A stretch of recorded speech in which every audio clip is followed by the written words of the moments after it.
शतरंज का इतिहास लगभग 1500 साल पुराना है, जो भारत में चतुरंगा नामक खेल से शुरू हुआ। यह खेल धीरे धीरे एशिया और यूरोप में फैला और समय के साथ इसके नियम और स्वरूप विकसित होते गए। शतरंज की विभिन्न शैलियाँ और खेल की रणनीतियाँ समय के साथ विकसित हुईं, जिससे यह आज के आधुनिक शतरंज में परिवर्तित हो गया। शतरंज का प्रारंभिक रूप चतुरंगा, जो 4 अंगों का प्रतिनिधित्व करता था, गुप्त साम्राज्य के दौरान 6वीं शताब्दी में भारत में खेला जाता था। इसके बाद यह खेल फारस में शतरंज के रूप में विकसित हुआ और अरब देशों में भी लोकप्रिय हुआ। 15वीं शताब्दी में यूरोप में शतरंज के नियमों में महत्वपूर्ण परिवर्तन हुए, जिससे खेल की गति और रणनीति में बदलाव आया। शतरंज का खेल न केवल मनोरंजन का साधन है, बल्कि यह मानसिक विकास और रणनीतिक सोच को भी बढ़ावा देता है। आज यह खेल विश्वभर में लाखों लोगों द्वारा खेला जाता है और इसके विभिन्न टूर्नामेंट और चैंपियनशिप आयोजित की जाती हैं।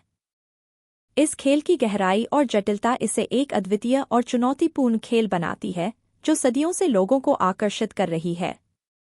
शतरंज की यह यात्रा आज भी जारी है और यह खेल नई पीढ़ियों के लिए प्रेरणा का स्रोत बना हुआ है।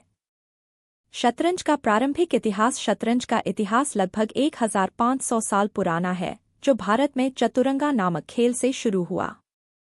चतुरंगा का अर्थ है 4 अंग, जो 4 प्रकार की सेनाओं का प्रतिनिधित्व करता था: पैदल सेना, घुड़सवार, हाथी और रथ। यह खेल गुप्त साम्राज्य के दौरान 6वीं शताब्दी में विकसित हुआ और धीरे धीरे अन्य क्षेत्रों में फैल गया। चतुरंगा फारस में शतरंज के रूप में विकसित हुआ, जहां इसे चतरंग कहा जाता था। अरब देशों में यह खेल शतरंज के नाम से जाना गया और यहां से यह यूरोप में पहुंचा।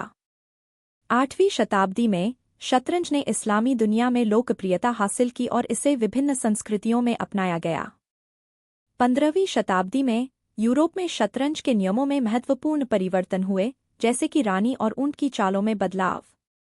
इस समय के दौरान शतरंज को राजसी खेल के रूप में मान्यता मिली और यह न केवल शौक के लिए, बल्कि रणनीतिक सोच के विकास के लिए भी महत्वपूर्ण माना गया। 19वीं शताब्दी में शतरंज के खेल में और अधिक औपचारिकता आई, जैसे कि पहले अंतर्राष्ट्रीय टूर्नामेंट का आयोजन 1851 में हुआ। 1886 में पहला विश्व शतरंज चैंपियनशिप आयोजित किया गया, जिसमें विल्हेम स्टाइनिट्ज़ ने जीत हासिल की। शतरंज में महिलाओं की भागीदारी भी महत्वपूर्ण रही है। 1927 में पहली महिला विश्व चैंपियन वेरा मेंचिक ने खिताब जीता। महिलाओं के लिए अलग टूर्नामेंट और चैंपियनशिप का आयोजन किया गया, जिससे खेल में उनकी उपस्थिति बढ़ी। 20वीं शताब्दी में शतरंज ने तकनीकी विकास का सामना किया, जैसे कि कंप्यूटर प्रोग्रामों का उपयोग। 1997 में IBM के डीप ब्लू ने विश्व चैंपियन गैरी कास्पारोव को हराया, जो शतरंज के खेल में एक महत्वपूर्ण मील का पत्थर था। आज शतरंज एक वैश्विक खेल है, जो 172 देशों में खेला जाता है। यह खेल न केवल मनोरंजन का साधन है, बल्कि यह मानसिक विकास और रणनीतिक सोच को भी बढ़ावा देता है। अगर आपको यह वीडियो पसंद आई होगी तो चैनल को सब्सक्राइब करें और दूसरी वीडियो एंजॉय कर सकते हैं।